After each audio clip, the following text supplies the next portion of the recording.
mais um vídeo sobre análise de carteiras dos inscritos aqui do canal. Fiz um vídeo como esse no mês passado, vocês gostaram bastante, então estamos aqui com mais um vídeo como esse. Então semana passada eu postei lá na aba comunidade, falando que eu faria esse vídeo aqui pedindo pra vocês enviarem carteiras, e eu recebi várias carteiras aqui, então aproveito pra agradecer você que enviou a sua carteira aqui pra ser analisada. Obviamente que não daria pra eu analisar todas elas, senão esse vídeo aqui ficaria enorme, mas de qualquer forma eu agradeço a todos que enviaram. E nesse vídeo aqui eu peguei 3 carteiras pra ser analisada. E quais critérios que eu usei? São carteiras que tem pontos pra gente observar aqui, que vão ser bastante úteis aqui pra gente aprender junto mais sobre a montagem de uma carteira de investimentos. Então vamos lá, a primeira carteira que eu vou analisar aqui é a carteira do Felipe, tá aqui o e-mail que ele me mandou. Lembrando que pra quem envia aqui a sua carteira pra participar desses vídeos, eu nunca vou mostrar o seu nome inteiro, eu sempre vou mostrar só o seu primeiro nome, os seus ativos e a alocação, nunca vou mostrar valores também, porque obviamente nem todo mundo quer mostrar quanto que tem de patrimônio, é uma coisa bem pessoal, e também tem pessoas que podem ficar com vergonha de mandar ou porque tem muito pouco, tá no comecinho, ou porque tem um patrimônio já bem grande. Então pode ficar tranquilo quanto a isso, você pode ter R$1.000 de patrimônio ou 100 mil, 1 milhão, não importa, eu vou analisar sua carteira aqui da mesma forma, beleza? Então começando aqui com a carteira do Felipe, tá aqui o e-mail que ele me mandou, ele falou: fala Daniel, beleza? Meu nome é Felipe, tenho 35 anos, mesma idade que eu, meu perfil de investidor atual é moderado. Caso continue a série, vamos continuar, o pessoal gostou? Gostaria de enviar a minha carteira para análise para algumas considerações. Até dezembro de 2023 eu só investi em renda fixa e em janeiro desse ano eu tomei coragem para entrar em renda variável. Legal. Minha reserva de emergência está no Tesouro Selic e meu objetivo principal é focar no longo prazo para atingir a liberdade financeira. Show, perfeito. Como eu estava somente em renda fixa, minha ideia agora é focar os aportes somente em renda variável até atingir o percentual de 70-30 e depois manter assim, 70% renda fixa, 30% renda variável. E aí ele mandou a carteira dele aqui pra gente analisar. Então primeira coisa, antes da gente ir pra carteira, já queria dar o parabéns pro Felipe aqui, porque ele já tem a reserva de emergência dele. Só de você ter interesse por investimentos e já ter a sua reserva construída, isso já faz você estar à frente de 99% dos brasileiros. A maioria não investe e muitos dos que investem fazem isso sem ter ainda a reserva de emergência. Eu incluso já cometi esse erro aqui, você viu que eu tive que começar minha carteira do Bora Portar do zero por causa desse erro que eu cometi, até postei esse vídeo aqui falando sobre esse erro, que foi exatamente esse de investir sem ter uma reserva de emergência. Então Felipe, parabéns, porque você já começou do jeito certo. E outra coisa que eu achei bem legal, Felipe, é que você já tem bem claro qual que é o seu perfil de investidor, que é o perfil moderado, e você já tem bem claro essa alocação aqui, ó, você quer ter 70% em renda fixa e 30% em renda variável. Então muita gente começa com a carteira sem ter isso aqui claro, vai pegando vários ativos distribuindo, não tem uma estratégia bem definida, não conhece muito bem o seu perfil. Então você começou aqui de um jeito perfeito, você já tem a sua reserva e já tem a sua estratégia bem definida. Então agora partindo para a carteira em si, abri aqui a carteira dele no Investidor 10 e veja que por enquanto ele tá bastante alocado em tesouro direto ainda, né? Ele tem quase 90% em tesouro direto, mais o que é normal no caso dele, porque ele começou investindo só em tesouro e agora recentemente que ele tá começando a aportar aos poucos nas outras classes de ativos aqui, e ele já tem definido que isso aqui vai ser 30%. Então aqui abrindo agora todos os ativos que ele tem, eu quero começar falando aqui sobre o Tesouro Selic. Veja que ele tem Tesouro Selic 2027, 2029, beleza? E ele tem esse Tesouro IPCA mais 2045. O Tesouro Selic, que é a reserva de emergência dele, ocupa mais ou menos 50% da carteira. Apesar de lá no gráfico de pizza que a gente viu antes, né, o Tesouro Direto tem quase 90%,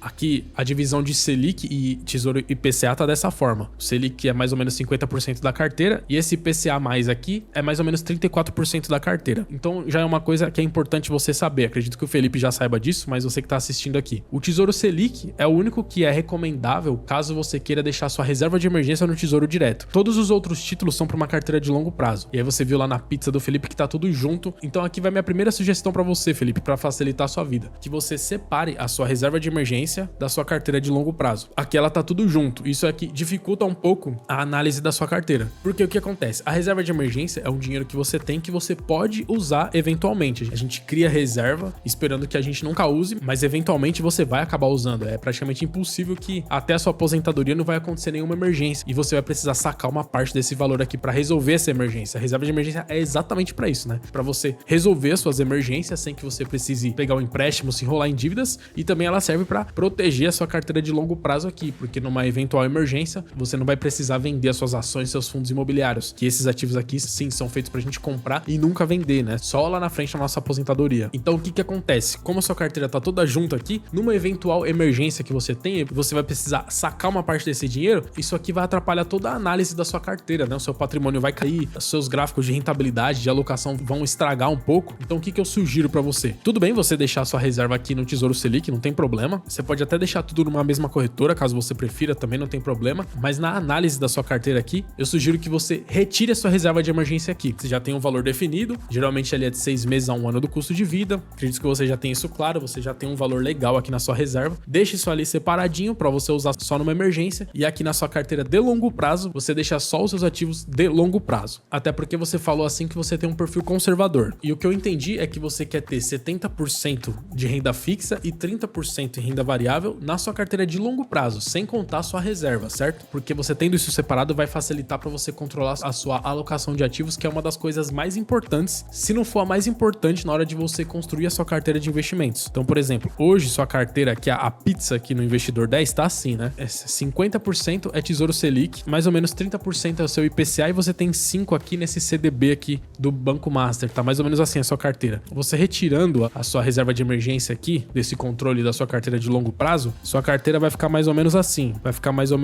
uns 70% no IPCA e uns 10% nesse CDB. Você vê que você tá mais ou menos com 80% em renda fixa e mais ou menos uns 20% em renda variável. E você disse que você quer ter 70-30, certo? Então você tirando a sua reserva de emergência aqui, vai ficar mais fácil de você ter esse controle da sua alocação de ativos. Então são por esses dois motivos que eu sugiro que você tire a sua reserva de emergência aqui desse controle da sua carteira de longo prazo, para ficar mais fácil de você acompanhar a alocação de ativos aqui e para numa eventual emergência, quando você precisar usar a sua reserva, isso não vai atrapalhar aqui seus gráficos, sua alocação e confundir um pouco você aqui no seu controle da sua carteira de longo prazo, beleza? Uma outra sugestão que eu te dou é o seguinte: legal que você já determinou que você quer ter 70% em renda fixa e 30% em renda variável, mas eu sugiro que você também determine as porcentagens em cada classe de ativo, porque, por exemplo, aqui em renda variável você tem ações e fundos imobiliários. Quantos por cento vai ser em ações e fundos imobiliários? Talvez você já tenha isso definido, que eu vi que você tem um valor bem parecido aqui em ações e FIIs, então talvez você queira ter 15% em cada um deles. Se você já tem isso, beleza. Se não tem, define isso para você seguir essa alocação, porque isso é muito importante na montagem da sua carteira. E aqui Tesouro Direto CDB também. Você quer ter 70% em renda fixa, mas quanto vai ser aqui em Tesouro Direto? Quanto vai ser em CDB? E talvez em outros tipos de renda fixa que você queira ter no futuro. Deixa essas porcentagens bem definidas e segue essa alocação, porque isso vai te ajudar muito aí na administração da sua carteira no longo prazo. Sobre os ativos, eu gostei bastante dos seus ativos. Eu vi que você provavelmente segue o método Barsi, né? Você tem empresas do famoso Best aqui, você tem banco, você tem setor de energia, saneamento, seguro. Bem tranquilo essas empresas, várias delas eu tenho na minha carteira aqui, então não tenho nem muito o que comentar aqui sobre essas empresas. Nessa série aqui eu não vou focar muito nos ativos, porque senão o vídeo teria que ficar enorme e eu também não posso fazer recomendação de investimento, eu não posso chegar para você e falar assim, venda esse e compre aquele. O que eu posso apenas é falar o que eu faria aqui para você estudar e ver o que faz sentido para você. Mas olhando aqui seus ativos, tanto seus FIIs quanto seus fundos imobiliários, alguns dos FIIs que você tem eu também tenho na minha carteira. Eu vi que são FIIs de qualidade aqui, então sobre os ativos não tenho muito o que falar. Você tem uma quantidade boa, você tem 10 ações e 10 fundos imobiliários, é exatamente a quantidade que eu tenho aqui. Considerando aqui os seus ativos, eu só tenho mais duas sugestões para dar para você. Primeiro, eu prefiro investir em Tesouro IPCA+,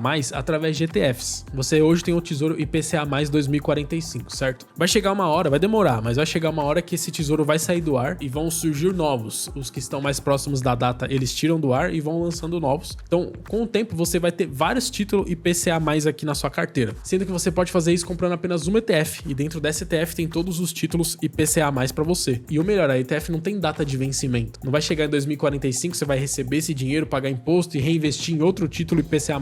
Dentro dessa ETF tem todos os IPCA+, e eles vão fazendo essa reciclagem de títulos dentro desse fundo, com uma taxa de administração que tem o mesmo valor da taxa de administração aqui do Tesouro Direto. Então vale muito a pena comprar IPCA+, usando ETFs. Tem duas muito boas. Tem o IMAB11, que tem todos os IPCA+, de todas as durações, e tem o B5P211, que tem só os que tem duração de até 5 anos. Ou seja, os dois compram IPCA+, só que o B5P211, como ele tem só os títulos de duração menor, por exemplo, no B5P211 não vai ter esse IPCA+ 2045 aqui. Vai ter todos até 2029, que ele só tem os títulos até 5 anos. Então, você vai ter uma alocação, inflação mais alguma coisa, só que no B5P211 você tem uma oscilação menor. Então, fica ao seu critério, ou ter todos os IPCA, ou até 5 anos. Essas duas ETFs vão fazer esse trabalho automaticamente para você. E uma última sugestão é que você considere a possibilidade de, nessa alocação de 30% que você tem em renda variável, que você tenha pelo menos um pouquinho, nem que seja só 5% da sua carteira, em ações internacionais atreladas ao dólar, porque a sua carteira aqui, ela tá 100% alocada no Brasil, né? E o Brasil é só um país entre tantas possibilidades que a gente tem no mundo. Eu entendo que você tem um perfil conservador, é normal que quem tem um perfil conservador queira estar mais alocado aqui no Brasil, mas você consegue fazer isso facilmente também através através de ETFs. Na mesma corretora que você já investe, você pode comprar, por exemplo, o IVVB11 ou o BIVB39. Ambos compram a mesma ETF do S&P 500. Você vai ter as 500 maiores empresas dos Estados Unidos dentro de um único fundo e essa porcentagem da sua carteira vai estar atrelada ao dólar, que é uma exposição interessante. Você não está 100% atrelada ao real. Você vê o que aconteceu com países vizinhos nossos aí, Argentina, Venezuela, em que tiveram problemas lá, em que a moeda deles se desvalorizou muito. Imagine se isso aqui acontece no Brasil. Eu acho que a tendência é que conforme você for estudando sobre isso, você vai querer até aumentar um pouco essa exposição em ativos internacionais. Talvez começar com 5, depois aumentar para 10. Considerar essa possibilidade sim, que é muito prudente você ter pelo menos uma pequena parte na sua carteira em ativos internacionais também. Beleza, Felipe? Valeu por ter mandado a sua carteira, gostei muito. Já tem reserva, já tem estratégia pronta. São só essas pequenas observações aqui sobre a sua carteira. A segunda carteira que eu vou analisar aqui é a carteira do Gabriel. Então tá aqui o e-mail que ele me mandou. Olá, Daniel, tudo bem? Sou o Gabriel, tenho 27 anos. Gostaria muito que lesse até o final. Pode deixar, vamos ler até o final aqui. Gostaria que fizesse a análise da minha carteira. Ele me mandou o link aqui da carteira dele no Investidor 10. Aí ele falou aqui, ó. Antes preciso explicar que a alocação atual não reflete as porcentagens que defini para minha carteira. Então o Gabriel aqui é o mesmo caso do Felipe. Ele tá montando a carteira dele. Ele já tem a estratégia definida, mas ele tá aos poucos, com os novos aportes, reinvestindo os dividendos, construindo essa alocação ideal que ele montou. Então aqui já é uma coisa bem legal, que ele já tem uma estratégia definida que a gente vai ver melhor aqui no decorrer do e-mail. Comecei a me interessar por investimentos em novembro de 2023 e pelos meus cálculos, eu poderia investir mensalmente um valor aqui que ele mandou, que é 30% do que ele ganha. Então já é uma porcentagem legal do salário dele. Nem todo mundo consegue investir tanto assim, legal. Como tinha um certo valor guardado aqui, decidi dividir em algumas parcelas aqui para ir aportando mensalmente durante o ano de 2024. Então seria um valor específico aqui todo mês durante esse primeiro ano investindo. Então aqui já tem uma coisa bem legal pra gente aprender aqui no caso do Gabriel. Não sei se ele aprendeu isso a alguém ou se ele fez isso intuitivamente, mas isso aqui é a forma ideal de você começar a investir em renda variável, caso você já tenha um valor específico. Então, por exemplo, você tem lá 10 mil reais, e aí você começou a se interessar em renda variável e você quer alocar esses 10 mil reais em renda variável. O jeito correto de você fazer é fazer a mesma coisa que o Gabriel tá fazendo aqui. Então, nesse exemplo aqui dos 10 mil reais, é você dividir em 10 parcelas, por exemplo, e todo mês você faz o seu aporte e coloca mais R$1.000 desses 10 aqui. Deixa esses 10 aplicado lá num Tesouro Selic, numa caixinha do Nubank rendendo 100% do CDI lá, tranquilo. E todo mês você faz o seu aporte e coloca R$1.000. Aos poucos. Vai se alocando aos poucos em renda variável. Por que isso aqui é importante? Exatamente porque renda variável varia. Vai que você dá o azar de pegar tudo que você tem, que é esses 10 mil reais, colocar tudo em renda variável e logo depois que você fez isso, acontece um grande problema no mundo, como aconteceu em 2020. Acontece qualquer coisa que a gente não tá esperando aí e a sua carteira se desvaloriza 50%. Pensou que ruim se isso acontecesse com você? Com certeza o que você ia fazer no desespero é vender no prejuízo e sair falando mal da bolsa, falando que é cassino e nunca mais voltar. Então o ideal, se é o seu caso aí, você já tem um valor e quer começar a investir em renda variável, faça como o Gabriel aqui. Divide isso, por exemplo, em 12 vezes e durante o ano você vai fazendo esses aportes até no final de um ano você ter aportado esse valor total. Eu já errei com isso. Eu pessoalmente comecei a me interessar por renda variável no final de 2021. Até então eu investia só no Tesouro Direto. Tudo que eu tinha tava no Tesouro Direto. E não era muito dinheiro. Eu tinha mais ou menos uns 12 mil reais no Tesouro Direto. E aí quando eu comecei a estudar sobre renda variável, no fim de 2021, minha cabeça explodiu. Eu achei o máximo investir através de ETFs. É uma coisa que eu gostei muito logo a princípio, assim. Comecei a entender a importância de você investir fora do Brasil através de ETF, que é super simples. Falei, meu Deus do céu. E se você for pegar o gráfico do S&P 500, que é o índice americano, você vai ver que lá no final de 2021, lá em setembro, outubro de 2021, que foi quando eu me abri para renda variável, o índice americano ele tava nas máximas, ele tava numa super alta. E eu, com pouca experiência, achando que isso ia continuar para sempre, falei, meu, isso aqui é o que eu preciso fazer agora. Saquei 100% do que eu tinha no Tesouro Direto e investi tudo no índice americano. Aí eu lembro que nos primeiros 2 meses continuou essa subida. Eu ganhei por volta de 3, 4% por mês. Eu falei, nossa, eu tava perdendo muito tempo no Tesouro Direto. Aí, se você for ver o que aconteceu na virada de 2021 para 2022, o índice americano começou a cair muito forte. 2022 foi um dos piores anos da história do S&P 500. Aí eu entrei em desespero. Sorte que em pouco tempo eu percebi o meu erro. Vendi sim, tomei um pequeno prejuízo, mas se eu não tivesse vendido, eu teria perdido ainda mais, porque essa queda foi até o meio do ano. E aí que eu comecei a entender melhor a importância da diversificação e a importância disso aqui que eu tô te falando. Se você tem um valor e você quer começar a entrar em renda variável, você entrar aos poucos. Então vamos lá, vamos continuar aqui com o e-mail dele, ó. A minha ideia inicial é ficar os primeiros 5 anos com as seguintes distribuições na carteira: 50% renda fixa, 50% renda variável. A princípio, para um perfil mais conservador, até ir pegando o jeito da coisa. Dentro da renda fixa, isso aqui é a parte que eu achei mais legal do e-mail dele, que ele já já tem bem definida a estratégia aqui, ó. Dentro da renda fixa, subdividiria as porcentagens em títulos. 12,55%, ele foi bem específico aqui, ó.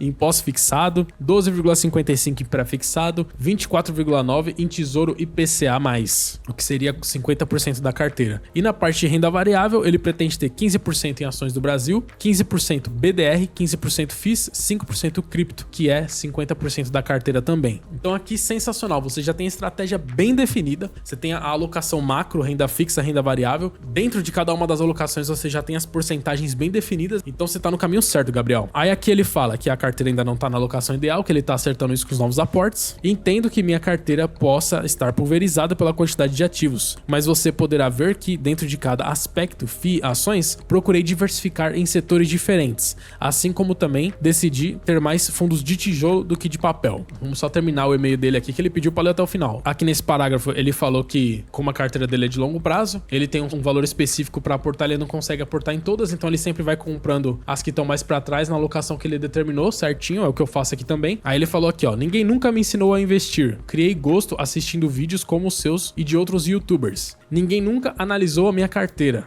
Eu também não tenho amigos que investem.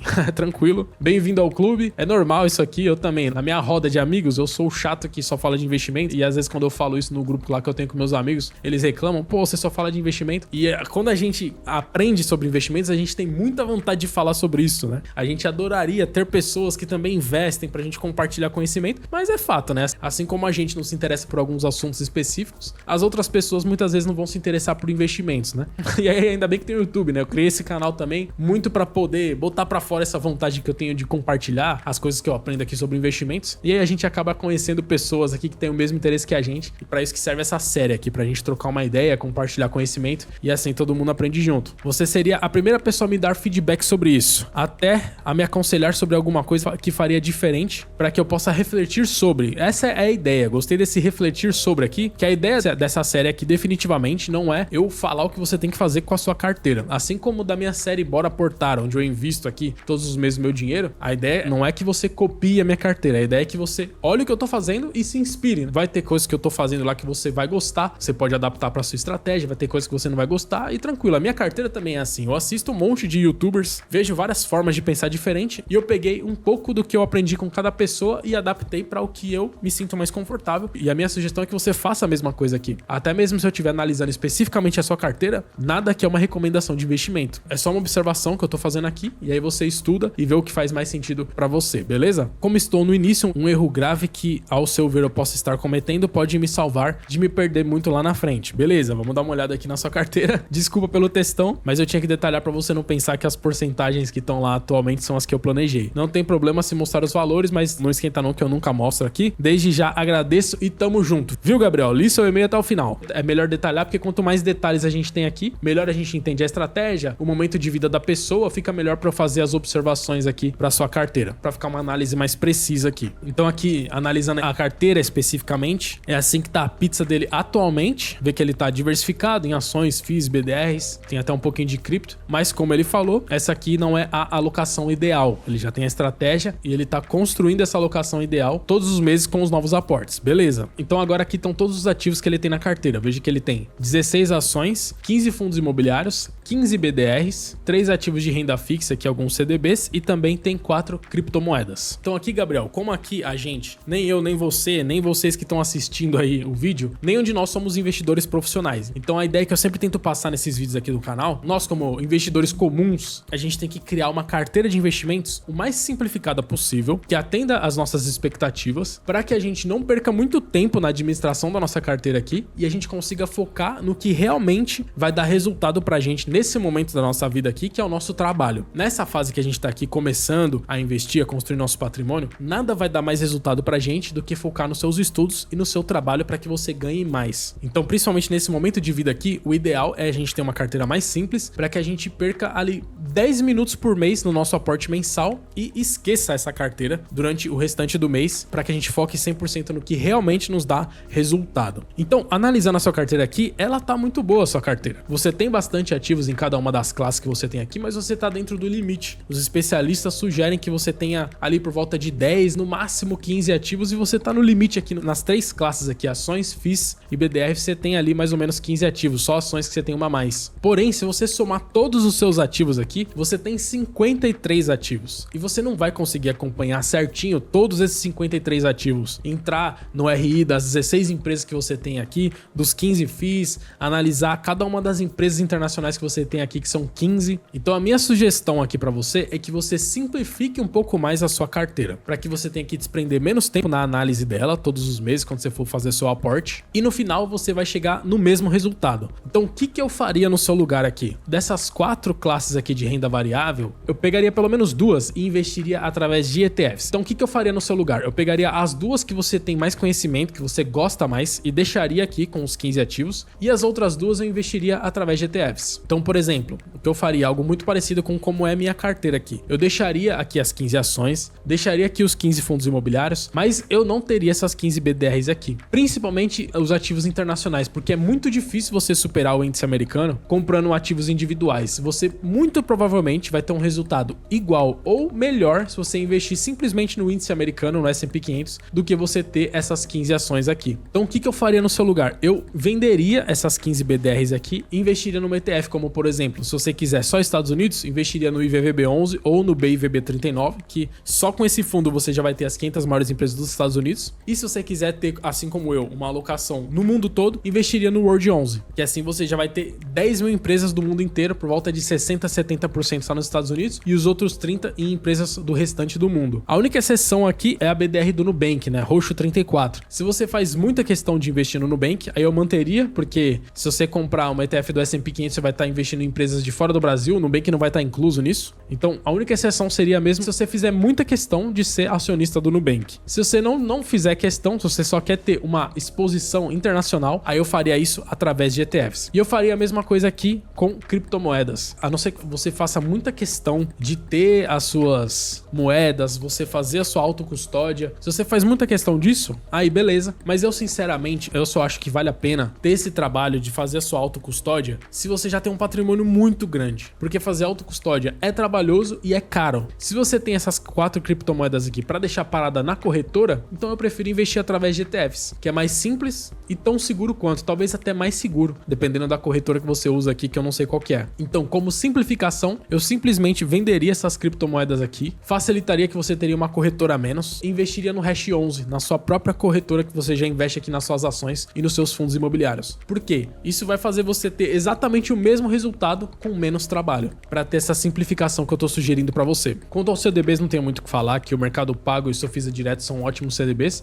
O Banco Will é um banco menor, ele tem uma rentabilidade maior exatamente porque ele tem um risco maior, então eu só colocaria um ponto de atenção aqui nesse CDB, não colocaria uma alocação tão grande num CDB como esse aqui. Esse aqui é um risco maior, então tem que ter uma porcentagem menor mesmo. Então é isso, Gabriel. São só essas observações que eu tenho aqui sobre a sua carteira. Eu simplificaria ela. Talvez eu tiraria só uma das ações para ficar certinho, 15 ações, 15 FIIs. Aí um ETF aqui de ações internacionais, um ETF de criptomoedas e a parte de renda fixa aqui tranquilo. Mas gostei muito da sua carteira, gostei que você tem bastante clareza da sua estratégia. Você já está buscando a sua alocação ideal aos poucos, com paciência, entrando na renda variável aos poucos e buscando a sua alocação aos poucos, sem ansiedade, vendendo e girando muito a carteira. Você tá de parabéns, sua carteira tá muito boa. A minha única sugestão é essa mesmo, você buscar uma simplificação maior, porque você vai ter o mesmo resultado com menos trabalho. Então fazendo isso, você vai estar aumentando a eficiência da sua carteira. E a última carteira que eu vou analisar aqui é a carteira da Luma. Tá aqui o e-mail que ela me mandou. Olá, boa noite. Então aqui nesse primeiro parágrafo, ela falou que ela começou meio que como teste, comprou alguns ativos sem entender muito bem, que ela tá aprendendo. Ela deixou bem claro aqui que ela tá aprendendo. Então aqui ela falou que agora ela voltou mais firme com os investimentos, tá estudando mais, já tem uma pequena reserva, tá aprendendo mais sobre investimentos e fazendo investimentos mensais. Aí aqui ela falou, Tesouro Direto eu provavelmente escolhi o pior. Eu tô na dúvida se espero apenas subir o valor que paguei para aplicar em alguma outra coisa ou se deixo até o final. Como tecnicamente eu não vou ter perdido nada até o vencimento, pelo menos na baixa eu não tiro. Beleza, vamos analisar isso daqui a pouco. Aí ela falou aqui que ela tem alguns fundos do Nubank, beleza. Aí aqui ela falou que ela tinha reserva de emergência dela no Nubank e agora ela mudou pro Mercado Pago, porque tem uma rentabilidade melhor, beleza? Aí ela falou que esse mês, além dos investimentos no Brasil, ela resolveu dar uma diversificada no exterior também, vamos dar uma olhada nisso. E aí que ela falou a estratégia que ela tá seguindo, que ela tem uma alocação no Brasil e ela vai pegar um pequeno valor todos os meses e comprar em dólar. A gente vai ver exatamente o que ela tá comprando daqui a pouco. Aí ela falou aqui, ó, não penso em diversificar muito mais em ações ou BDRs, a única coisa que eu tô com planos de comprar é o Google, mas o foco é aumentar a cota nessas, que ela já tem algumas aqui que a gente vai ver. É isso, ela tá começando a carteira e tá estudando e tá fazendo alguns testes ainda, ela tá bem no começo mesmo. Aí ela mandou o link da carteira dela aqui no Investidor 10 também, agradeceu aqui, parabéns pelo canal. Obrigado, Luma, vamos ver sua carteira aqui. Tô aqui como tá a pizza dela no momento. Como ela explicou no e-mail, não necessariamente essa aqui vai ser a estratégia dela, ela comprou vários ativos diferentes e ela tá aprendendo aqui, ela mandou pra gente dar uma olhada como que tá a carteira dela atualmente. Então aqui pra começar eu já quero dar parabéns pra Luma por ela ter começado bem cedo, apesar dela não ter falado a idade dela aqui no e-mail, eu imagino que ela seja bem jovem, ela tá estudando ainda e a maioria das pessoas que estão nessa fase dos estudos ainda, muitas não tem condições de investir, e aí beleza, tem que investir nos seus estudos mesmo pra você ganhar mais e depois você começa a investir. Mas muitos até poderiam começar a investir, mas é aquele negócio do jovem, né? Não se preocupa com investimentos, com aposentadoria, acha que isso nunca vai chegar, e aí lá na frente quando vai aprender sobre investimentos, quando entende como funciona os juros compostos, se arrepende muito de não ter começado antes. É aquela velha frase, né? O arrependimento de todo investidor é não ter começado antes. Então a Luma aqui começou bem cedo, ela ainda tá na fase de estudos, então ela tem uma porcentagem limitada ainda para conseguir investir, porque ela tá nessa fase, mas ela já está investindo e já está se interessando sobre esse assunto. Então isso aqui é muito importante, então por isso eu já te dou os parabéns, Luma. Então aqui agora estão todos os ativos da Luma. Ela tem essas 7 ações aqui, 6 fundos imobiliários, tem essa ETF internacional aqui, que é uma ETF de renda fixa internacional. Tem essas duas BDRs, tem esses 2 fundos do Nubank aqui, tem algumas renda fixas aqui, CDBs e RDBs do Nubank, e tem o Tesouro IPCA+, com juros semestrais 2032, que ela mencionou lá no e-mail dela. Então, assim, a quantidade de ativos que você tem, Luma, não é muito grande. No total, você tem 24 ativos, que é uma quantidade ok, razoável de ativos para você ter. A minha observação para sua carteira é que eu acho que ela tem uma pulverização desnecessária. Vou te dar um exemplo aqui. Muitas vezes a gente diversifica em coisas que não tem necessidade de diversificar, que ou você tem um ou você tem outro. No vídeo de análise do mês passado, eu lembro que uma das carteiras que eu analisei, a pessoa tinha uma ETF de ações pagadoras de dividendos e também tinha várias ações pagadoras de dividendos. Então, nesse caso, o que eu sugeri lá no vídeo anterior? Que ou a pessoa tem essa ETF ou a pessoa tem as ações pagadoras de dividendos. Não faz sentido ter os dois, porque os dois você tá investindo praticamente nas mesmas coisas. É só um trabalho a mais que você tá tendo que não vai fazer diferença nenhuma para você. Então, o que acontece com esses fundos aqui? Esses fundos de investimento aqui do Nubank, a intenção deles é facilitar a vida daquelas pessoas que não têm interesse nenhum em investimento ou não querem aprender, não tem tempo, enfim. Aí a pessoa tem a condição de investir simplesmente num fundo desse, que já vai ter lá uma parte em renda fixa, uma parte em ações, é uma carteira diversificada e eles têm fundos diferentes. Eles têm lá o cautela, o equilíbrio, aquele um pouco mais arrojado. Aí a pessoa vê o que faz mais sentido pro perfil de investidor dela e investe só nesse fundo aqui. É uma ferramenta legal. Mas o que acontece? Primeiro, se você quisesse investir através desse fundo, o ideal seria que você investisse em apenas um deles. Porque esses 2 fundos aqui, eles investem praticamente na mesma coisa. A única coisa que muda aqui são as porcentagens. No fundo cautela, ele vai ter praticamente só renda fixa e nesse equilíbrio aqui ele vai ter um pouco mais de renda variável. Então não faz sentido você ter os dois. Se você quisesse investir através de fundo, o ideal seria você ver o que faz mais sentido com o seu perfil de investidor e investir somente nesse fundo específico. Mas o seu caso é de uma pessoa que tem sim interesse por investimentos. Você quer ter ações, fundos imobiliários, você tem até renda fixa internacional, você tem interesse em ter ações internacionais também e você tem renda fixa aqui. Então, ao meu ver, para você, eu não sugiro que você tenha esses fundos de investimentos aqui. Isso aqui não é para o seu perfil de investidor. Isso aqui é para uma pessoa que não vai querer ter todos esses outros ativos aqui. Ela vai querer ter só isso aqui, entendeu? Na minha opinião, não faz sentido você ter esses fundos de investimento do Nubank aqui na sua carteira, beleza? Agora vamos falar aqui sobre esse Tesouro IPCA+, com juros semestrais. No seu e-mail você até mencionou que você acha que você comprou o pior, você já deve ter ouvido falar sobre isso em algum outro vídeo, e realmente, eu não gosto muito desse Tesouro IPCA+, aqui com juros semestrais, porque o que acontece? Ele é como um Tesouro IPCA+, só que ele paga esses juros, ele te paga como se fosse um dividendo a cada 6 meses, só que esse dividendo que ele te paga não é isento de imposto de renda. Então a cada 6 meses você vai receber um pouco da sua rentabilidade, só que você vai pagar imposto por receber esse dinheiro. Então não faz sentido você receber esses dividendos aqui, principalmente que você está na fase de construção de patrimônio ainda, você não quer receber proventos. A gente gosta de receber proventos de ações e de fundos imobiliários porque eles vêm isento de imposto de renda na nossa mão. E aí a gente vai reinvestir isso aqui seguindo a nossa alocação de ativos, né? Sempre buscando reinvestir naquela alocação que está um pouco a mais da estratégia que a gente determinou. Então por isso que faz sentido investir em ações pagadoras de dividendos e fundos imobiliários, porque esse provento que você recebe, ele vem isento e ele ajuda você a rebalancear melhor a sua carteira. Agora, esse tesouro direto aqui, ele vai te pagar, você vai reinvestir esse valor, só que você perdeu o valor do imposto. Então, se você paga imposto na distribuição de dividendos, eu prefiro não receber. Exatamente por isso que daquelas duas ETFs do Nubank, o NDIV e o NSDIV, eu invisto na carteira da minha filha, que é uma carteira que eu faço só com ETFs, eu invisto no NSDIV porque ele não distribui os dividendos. Porque se eu recebesse os dividendos, eu pagaria imposto para receber isso, e então eu estaria deteriorando o patrimônio ao longo do tempo. Então, no seu caso, como você está bem no começo da sua jornada ainda, eu venderia sim esse tesouro aqui, não tem problema. Seria um problema você vender isso aqui se fosse um patrimônio muito grande para você pagar um grande imposto e depois reinvestir em outro título. Mas como você está no começo da sua carteira, você está aprendendo ainda, eu venderia sim esse tesouro aqui para alocar num tesouro melhor, que seria um IPCA+. E agora, olhando aqui na parte de renda fixa, eu entendi que essa aqui é uma alocação que não é a sua reserva, né? Você, nessa rentabilidade de 110% do CDI, e ele não permite você fazer isso com liquidez imediata, certo? No Nubank você só consegue 110% do CDI se você travar ele. Então, assim, eu não gosto desse RDB do Nubank aqui de 110% do CDI, exatamente porque a gente tem outras opções em outros lugares para você investir a 110% do CDI sem precisar travar o seu dinheiro, com liquidez imediata, que no caso é o Sofisa Direto. O Sofisa Direto ele é conhecido porque ele tem lá um CDB com liquidez imediata que rende 110% do CDI. Então, sinceramente, o que eu sugiro para você é que quando vencer isso aqui, você não invista de novo nisso aqui, porque tem coisas melhores com liquidez imediata. Se você por um acaso tiver interesse em abrir uma conta no Sofisa Direto para acessar esse CDB de 110% com liquidez imediata, você pode fazer isso através do meu link que está aqui na descrição, porque caso você não tenha conta lá e você fizer isso através desse meu link aqui, quando você fizer o seu primeiro investimento de no mínimo R$1.000 em algum ativo que tenha a duração de pelo menos um ano, você vai ganhar um bônus de R$50. Mas se você não quiser fazer essa aplicação de pelo menos um ano de no mínimo R$1.000 para ganhar esse bônus de R$50, não tem problema, você pode abrir uma conta lá no Sofisa da mesma forma, você só não vai ganhar esse bônus de R$50, mas você vai ter acesso a esse CDB de 110% do CDI com liquidez imediata, que é melhor do que esse RDB do Nubank aqui de 110% que vai prender o seu dinheiro por um tempo aí.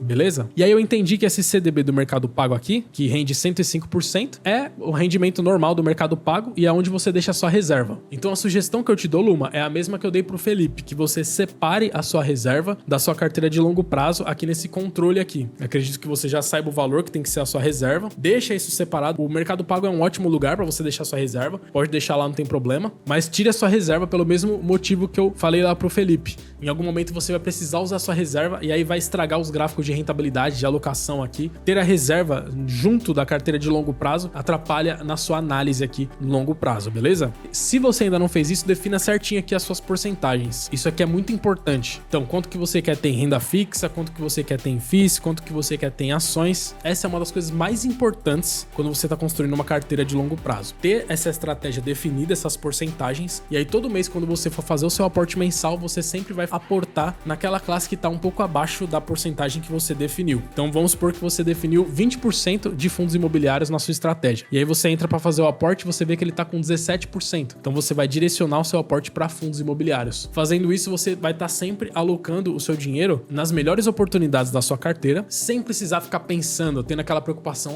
qual que é a hora de comprar, qual que é a hora de vender. Você está automatizando o processo, facilitando muito a sua vida aí na hora do aporte, e com essa estratégia de alocação de ativos aqui, você potencializa no longo prazo a rentabilidade da sua carteira. Outra sugestão que eu te dou aqui, eu falei que no seu lugar eu venderia esse tesouro aqui e compraria um tesouro IPCA mais normal, sem ser esse com juros semestrais. Só que, assim como eu sugeri nas carteiras anteriores, eu sugiro que você faça isso através de uma ETF. Então você pode fazer isso através do IMAB11 ou do B5P211, que comprando apenas um desses fundos aqui, você já vai ter todos os tesouros IPCA+, dentro deles, que facilita muito aí o seu trabalho, e você não vai ter vários títulos IPCA na sua carteira, aí vende, paga imposto, reinveste, fazendo isso isso através de ETFs é muito mais eficiente, muito mais fácil para você. As suas ações aqui, os seus FIIs, tá bem legal. Como eu falei, não vou entrar especificamente em cada ativo aqui pro vídeo não ficar enorme, eu também não posso fazer recomendação, mas batendo o olho aqui por cima, são ativos bons, então é mais você fazer aquela lição de casa de estudar por que você tá investindo em cada ativo, entra no RI das empresas, dá uma lida, mas os ativos que você tem aqui já tem bastante qualidade. A última coisa que eu quero falar sobre a sua carteira é essa parte aqui, ó, a parte de alocação internacional. Uma coisa que me chamou a atenção, você tem renda fixa no exterior, isso é bem interessante, principalmente nesse momento que a gente tá aqui, onde a taxa de juros nos Estados Unidos está bastante alta. Mas o que me chamou a atenção é que você tem isso através desse ETF aqui, ó, que é o TFLO. Para você ter acesso a esse ETF aqui, você tem que ter conta numa corretora internacional. Você até me falou que é lá no Banco Inter que você faz isso. Então, não fez muito sentido para mim você ter conta numa corretora internacional, investir nesse ETF aqui e ter BDRs, entendeu? Porque o que acontece? Se você quer ter ações internacionais, então já faça isso diretamente lá no exterior, entendeu? Compra diretamente a ação da Apple, compra diretamente a ação da Coca-Cola. Isso aqui não fez muito sentido na minha cabeça, você ter BDRs e ao mesmo tempo você ter conta numa corretora internacional e investir direto lá fora. A minha opinião sobre investir lá fora é que sim, vale muito a pena você investir lá fora, tem várias vantagens. Tem até esse vídeo aqui no canal onde eu comparo você investir dentro do Brasil e fora do Brasil, quais as vantagens e desvantagens. E eu acho sim que vale muito a pena investir direto lá fora. O que eu não acho que vale a pena, na minha opinião, é fazer isso no começo da sua carteira. Porque para você investir lá fora, você tem que mandar o seu dinheiro para fora, você tem que pagar o IOF e você tem uma complicação maior. No Banco Inter isso é um pouco mais fácil porque eles têm dentro da mesma corretora os investimentos aqui no Brasil e os investimentos internacionais. Isso já facilita um pouco mais, você não precisa ter dois aplicativos aí para você acompanhar, só que é uma complexidade maior. E eu prego muito a simplificação da carteira, principalmente quando você tá no início dela. Então a minha carteira aqui, eu tenho ativos internacionais, tenho criptomoedas também na minha carteira, mas eu não faço isso através de uma corretora de criptomoedas, nem através de uma corretora internacional. Eu faço isso tudo dentro de uma única corretora, porque eu tô buscando essa simplificação para facilitar a minha vida, eu perder o menor tempo possível nos meus aportes aqui, no acompanhamento dos meus ativos. Aí lá no futuro, quando o meu patrimônio estiver maior, não vou fazer isso antes de 100 mil reais. Meu patrimônio tem que estar maior do que isso para eu me preocupar em realmente mandar o meu dinheiro para fora, ter realmente os investimentos em dólar lá. Antes disso, na minha opinião, não vale a pena. Eu sugiro para quem me acompanha aqui, para quem tá nessa fase aqui antes dos 100 mil reais, para fazer os seus investimentos todos numa corretora do Brasil mesmo, para buscar essa simplificação aqui. Então fica a seu critério. Se mesmo assim você já quiser investir direto fora do Brasil, eu venderia essas BDRs aqui e não investiria em ações internacionais através de ações individuais. Eu investiria através de ETFs. Então eu venderia essas BDRs aqui e lá fora eu compraria o VU, se você quiser investir só nos Estados Unidos, ou a ETF VT, se você quiser uma exposição global. Agora, se você quiser seguir meu conselho aqui e deixar os seus investimentos todos aqui no Brasil por enquanto você está começando, eu venderia esse TFLO aqui, venderia essas BDRs aqui, investiria em ações internacionais através de ETFs. Aí aqui no Brasil, mesma coisa. Se for Estados Unidos, investiria no IVVB11 ou no BIVB39. E se for mundo todo, investiria no World 11, como é o meu caso aqui. Eu faço isso na minha carteira. E se você ainda assim quiser ter uma exposição em renda fixa internacional, faria isso através de uma ETF também, que é a USDB da Investo. Isso se você, como eu disse, quiser ter tudo numa corretora do Brasil. Aí eu faria dessa forma aqui. Tem essas duas opções para você, caso você já queira investir lá fora ou caso você queira deixar tudo aqui no Brasil para simplificar a sua carteira agora que você está começando. Mas são só essas observações que eu tenho aqui sobre a sua carteira. Gostei bastante do fato de você ter começado super cedo e de você ter interesse em aprender sobre isso. É normal, estamos todos aprendendo aqui. Só faria essas alterações na sua carteira para simplificar a sua vida. Mas parabéns por ter começado e obrigado por ter enviado essa carteira aqui pra gente analisar. E agora eu vou sugerir para você esse vídeo aqui, que é o primeiro vídeo da série, onde eu analisei mais 4 carteiras. Caso você queira aprender mais sobre investimentos, vai lá que eu tenho certeza que você vai gostar desse vídeo também.